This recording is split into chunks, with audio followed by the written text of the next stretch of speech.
वांद्र्यात अनधिकृत झोपड्यांवर कारवाई सुरू असताना पुरुषांसह महिलांकडून दगडफेक, पोलिसांकडून 15 जणांना अटक. मुंबईतील वांद्रे पूर्व रेल्वे स्थानकालगत असणाऱ्या गरीबनगर भागात सुरू असलेल्या अतिक्रमण विरोधी कारवाईला काल हिंसक वळण लागले. अनधिकृत झोपड्यांवर पश्चिम रेल्वे आणि पालिकेकडून सुरू असलेल्या बुलडोझर कारवाईच्या दुसऱ्या दिवशी काही समाजकंटकांनी पोलिसांवर जोरदार दगडफेक केली. या प्रकरणी कडक पावले उचलत निर्मलगंज पोलिसांनी दगडफेक करणाऱ्या 15 जणांना अटक केली आहे. या हिंसक घटनेत 3 पोलीस कर्मचारी गंभीर जखमी झाले असून त्यांच्यावर जवळच्या शासकीय रुग्णालयात उपचार सुरू आहेत.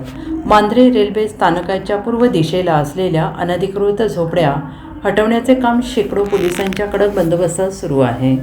काल कारवाईच्या दुसऱ्या दिवशी परिसरातील इमारतींवरून काही पुरुषांसह महिलांनी अचानक पोलिसांच्या दिशेने दगडफेक सुरू केली.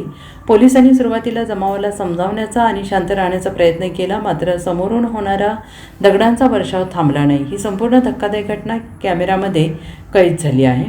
परिस्थिती हाताबाहेर जात असल्याचं पाहून पोलिसांनी तात्काळ ॲक्शन मोडमध्ये येत लाठीचार्ज केला.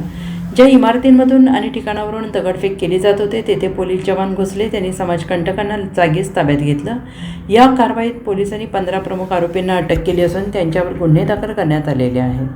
Bureau report, SBN Marathi, Mumbai.